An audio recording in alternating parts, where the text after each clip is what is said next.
Hey, what's going on, everybody? Welcome to a special edition of TPS-TV. This is us going to the movies, and what we're going to see.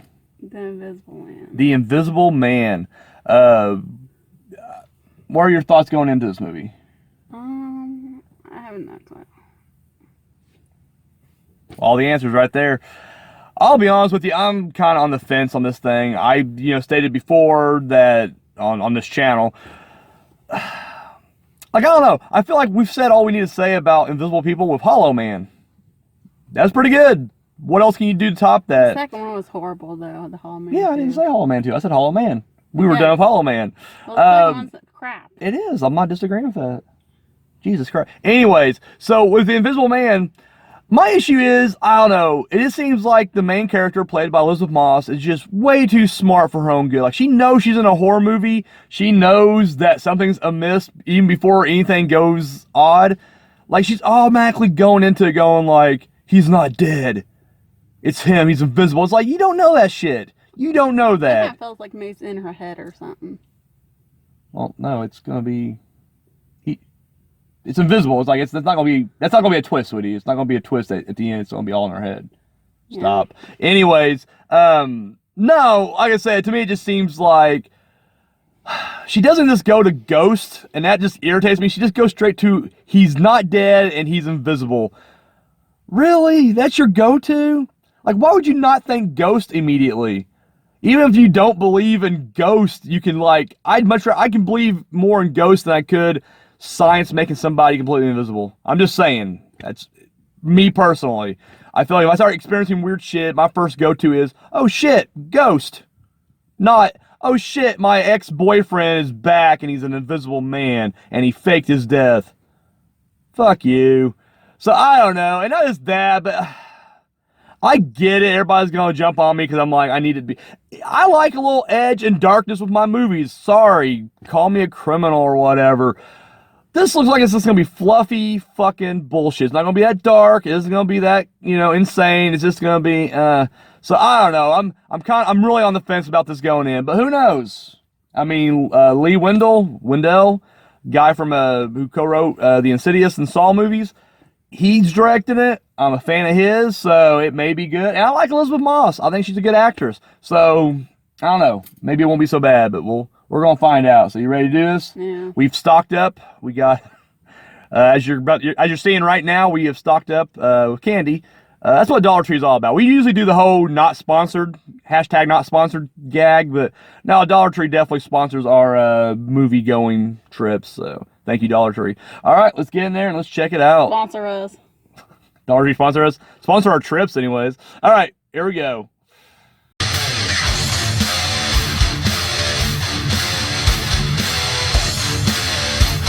Hey, what's going on, everybody? Of course, as is tradition, we go to the movies and on these going to the movies editions. So like get a little something to eat. So we're here at Arby's in the drive-thru. Just real quick, we just got done watching The Invisible Man. What'd you think of it? Overall, just quick thought. You don't have to go into details or anything, but I thought it was good. I thought it was cool, like the it was like cameras and stuff. I liked it. It was better than I thought it was going to be. I will say it progressively gets better.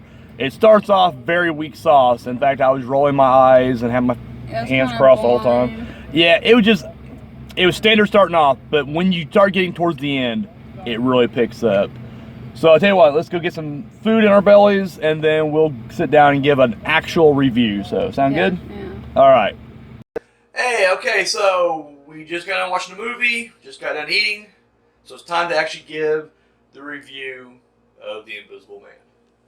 Now, the basic premise of it is, it's a girl who just gets out of an abusive relationship with her...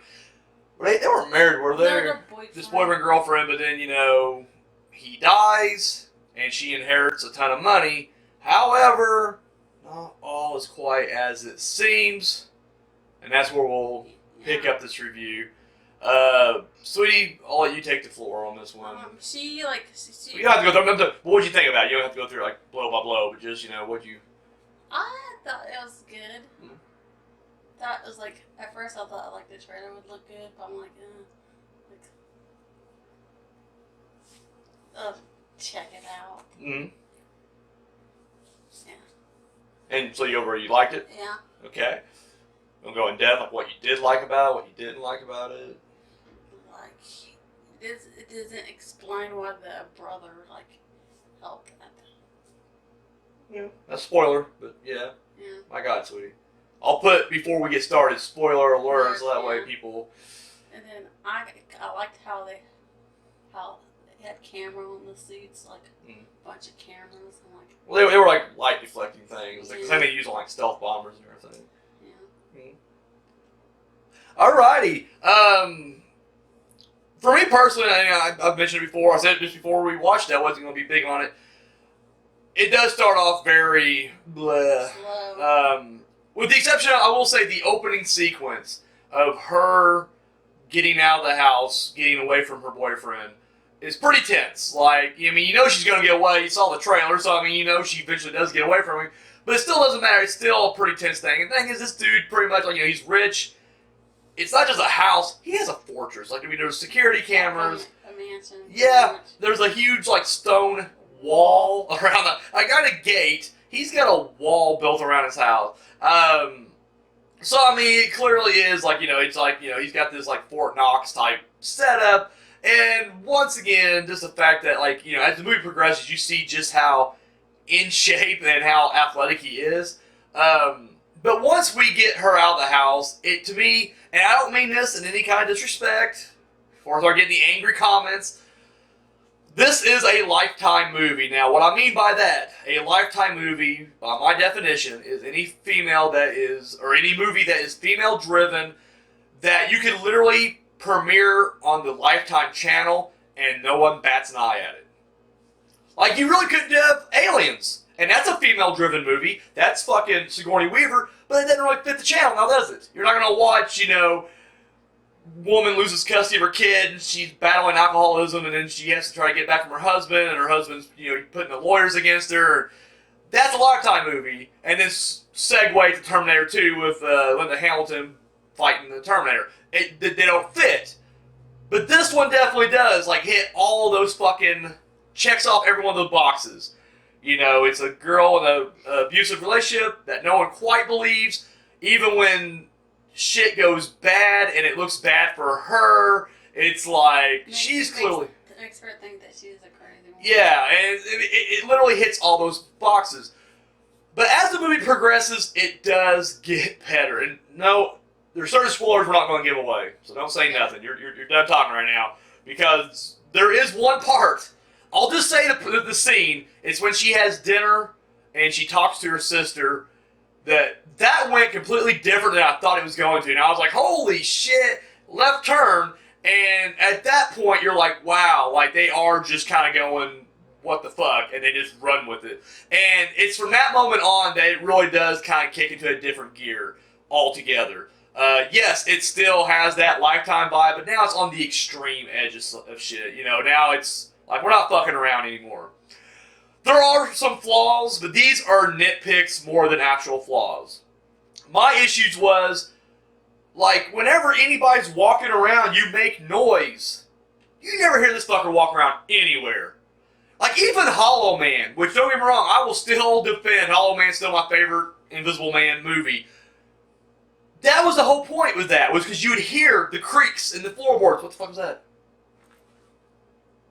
Who's there? I hear you out there. I heard a floorboard creak because people are walking. Here, this motherfucker's like running around nighttime. He's creeping around, and like no one hears shit. They don't hear shit. The other thing that's really kind of like, really, would be... Like the blanket, like you, like, feel like the blanket pulled off. Wouldn't you notice, like, as soon as the blanket come some off? people are heavy sleepers. Like, I'm not a heavy sleeper, but some people, I'll let them have that one. They did that on Paranormal Activity, too, so we'll let it slide. But then, like, the other thing was, like, without really giving too much away, like, the scene comes when, like, he finally, it's the Invisible Man. Like, now he's let himself know, and he's attacking his former girlfriend. Thing is, it's like, it's almost like she's being attacked by a ghost because there's no noises coming from him.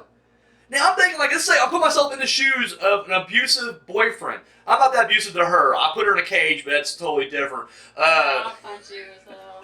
But no, like, if you're that psychopath who is just demean, like, you're going to these lengths to get back at your girlfriend. I don't see him just being quiet, right? Like, I feel like if it's me and I'm just choked out my girlfriend and threw her across the room, I'd be like, boom, ha-ho, that looked like it hurt. All right, bitch, let's do this. No, it's just silence. And then there's scenes where she's fighting back. She'll grab a frying pan. She grabs plates. She's bashing on her head. He doesn't even grunt. Give me a punch in the stomach real quick. Oh, God. Right there. No, none of that. It's like, what? Did they just forget to bring the guy in for some ADR after the movie wrapped? Little things like that irked me. Another thing was, like, some stupidity on her. I mean, I know a movie's got a movie. There's like a scene where, like, she's trying to, like, she has the coffee grounds, and she decides, like, she's going to barricade herself, and she's putting the coffee grounds. I'm like, what if he's behind you the whole time? Kind of puts a big damper on your plans. Like, she does the, coffee grounds over the floor, and she's got this nice little corner to herself, and she's just like, okay. But it's a pretty good-sized corner. And the whole time I'm just looking at the side like, he's probably right there. And he wasn't, but it still went like, huh? A lot of times she'll say things just out loud. I'm like, he's out there. There's an invisible man out there. And yet you're just saying shit full volume. What the fuck? Now, there is a plot twist that she kind of already dropped. Midway through, you find out that he is getting some assistance. But, like, both of them are, like, skilled fucking fighters. Because, like, there's a scene where when she's in a mental hospital, or not really a mental hospital, it's just a hospital, but she's being kept there, and she goes to break free, and, of course, the Hollow Man is, I'll call him the Hollow Man, sorry. The Hollow Man's chasing her through there, but then the guards show up, security guards, and dude, this dude goes like Jason Bourne on him. He's just like, bam!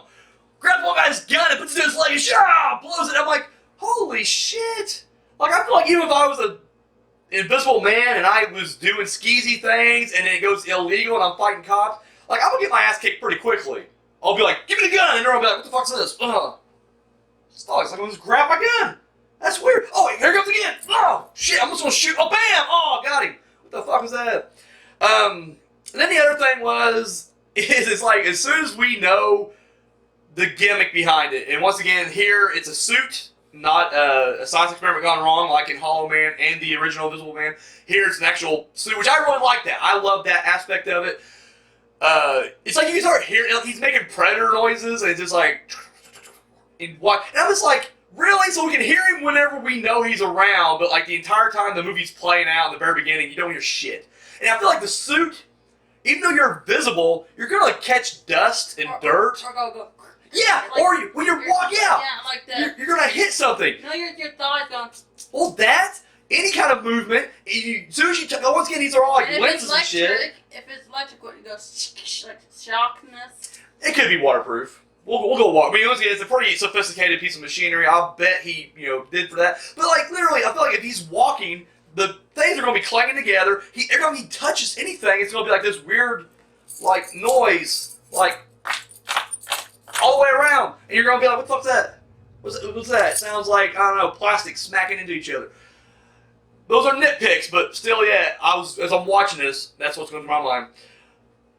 Without giving anything away, I loved the ending, because there's kind of an ending, and that's when the twist is revealed that there's the second Hollow Man or whatever. But we get to the final ending, the final confrontation, and this is what I've always said. I know I'm going to get bad comments. You can suck my dick now. I don't give a fuck. But, like, with this new, like, era of, like, it's Me Too, it's girl power, we're going to female-led everything, gender swap it all. But it's like you're not really seeing an evolution of these characters really being built up. Examples, in Aliens, the first Alien movie, Sigourney Weaver is a scared girl being chased by an alien. And she's frightened, but we see her evolve and start, once she kind of loses everything, then she's able to, she's getting the training, she's, learning how to use the guns. And then when she, is faced with this thing, she has to kind of step up and fight it. Linda Hamilton, Terminator, same thing, part 1. She's not a badass at all. But as the movie progresses, she's able to somehow now take, the fact that she has an unborn kid that's gonna, the fate lies in her hands. There's a whole future at stake here. And once she has to finally say, fuck it, I have to step up to battle this thing, you see the progression. You see her from being a scared waitress to being the badass Linda Hamilton that we love in Terminator 2. Kill Bill, The Bride, same thing. You see this cocky young girl that goes up to Senpai, or what the fuck his name was, and Gordon Liu, and literally you see her go from like this sort of capable Valley white girl to being a badass ninja master that fights the crazy 88s. You see the fucking evolution is the point. So you see all these movies now that are just like, yeah, we're just going to do a gender swap and women are just as capable. Fine, whatever. But guess what? This is why they don't connect, because you don't see it. You don't see any kind of evolution. You just throw them right there in the hero spot and just be like, buy it. Now look, I get it. It shouldn't be that way. It should be equal across the board. Because you can do it. You throw a man in any situation, and it's just like, yeah, we buy you the hero. You give a quick little backstory how he was in the army, and it works. Like, I'm sorry, I don't make the rules in society, but that's how it is. And that's why movies like Ghostbusters and Ocean's 8 and the countless other fucking bullshit movies they be popping out there trying to cram down your throat don't work. But this is why the Invisible Man does work. Because you see her as a, emotionally damaged, battered woman being pushed to these crazy extremes. To the point where it's like now she has to fight or whatever. And at the end, I mean, this is a major spoiler, but when she walks out with her head held high, I bought every minute of that. Not once did I go, wow, this is some feminist propaganda. No, because I saw her battle that shit. I saw her go through it. I was with her from the beginning to the finale. And I went through that journey with her. And that's good storytelling. That's why this movie works. That's why, I won't sit here and be like, this is just them trying to, girl power. No, not at all, because we see it work here. Nothing's handed to her. She earns every fucking thing in this movie, and that's what I loved about it. Like, at the end, I buy that, Yeah, I don't get, how she got, all the money. It's in the trailer, all the money. And What? They left it for her. I know, but, saying that he was dead, but he wasn't. Yeah, don't get me wrong, clearly there was no real investigation, and that's another little plot hole, they had it set up that he faked his death, but it's you would think somebody would actually look into this a little bit more. He's dead, his ashes right there. I'm like, how do you know you didn't, murder a cat or something, put the ashes in? Well, that's clearly what it was. They faked it. They faked his death. Anyways, but no, that's, that's what I'm saying is, this movie, the ending was incredible. I loved how it leaves it. And, once again, this reboot of the Universal Monsterverse, if you will, for lack of a better term, Dark Universe, if you will. They tried it 3 times now. They did it once with Dracula Untold, which they did with The Mummy. Here, they didn't try to relaunch anything new, but it does feel like if you're going to try to do it again, incorporate this one. I like the vibe of this movie. I think Elizabeth Moss did an incredible job as the main girl. I don't know who the cop, her friend James was. I thought he did a great job. The daughter did a good job. She's alright. I have no idea. But then, of course, I give a lot of credit to Lee Wendell. I don't know how to pronounce his last name. Wendell. The fucking Insidious guy. James Wan's little buddy. I thought he did a really good job of writing this great story. He directed it very confidently. The only thing I haven't seen that he's done is I haven't seen Upgrade, because honestly, this didn't seem like my kind of movie. But this didn't seem like my kind of movie, and I really liked it. So who knows? Maybe I should go back and check it out. But he did Insidious Chapter 3, I think, and I really liked it. I know the Insidious films, the past 2, people kind of are indifferent on, but I liked it. I liked this, and I gotta say, I give him all the credit for making this a success it was. I think it was just the perfect story with him, great performances, and just an awesome story. So overall, thumbs up. I liked it. That's all I got. Guys, thank you for joining us, and until next time. Oh, shit. Didn't always run, sorry. Hi. Thank you for watching that video. Be sure to give us a thumbs up, share it, subscribe to our channel. All that good stuff you do right here on YouTube, go ahead and do it. Check out our other videos. Go to our playlist. We got episodes of TPS-TV, Journey Through the Dark Side. We got a new show coming out, the horror movie review with Daniel Richardson. This guy. And of course, our short film, Entropy. You can find all that and more right here on YouTube.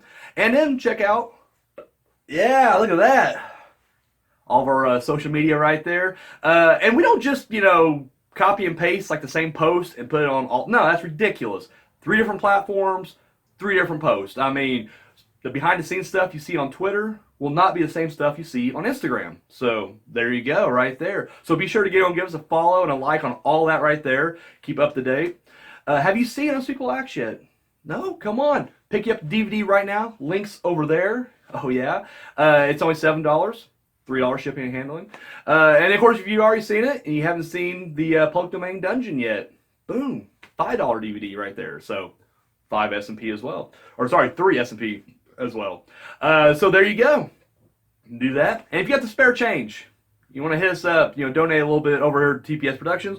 Our Patreon is right there. Oh, yeah. So that's all we... Oh, my God. Sorry.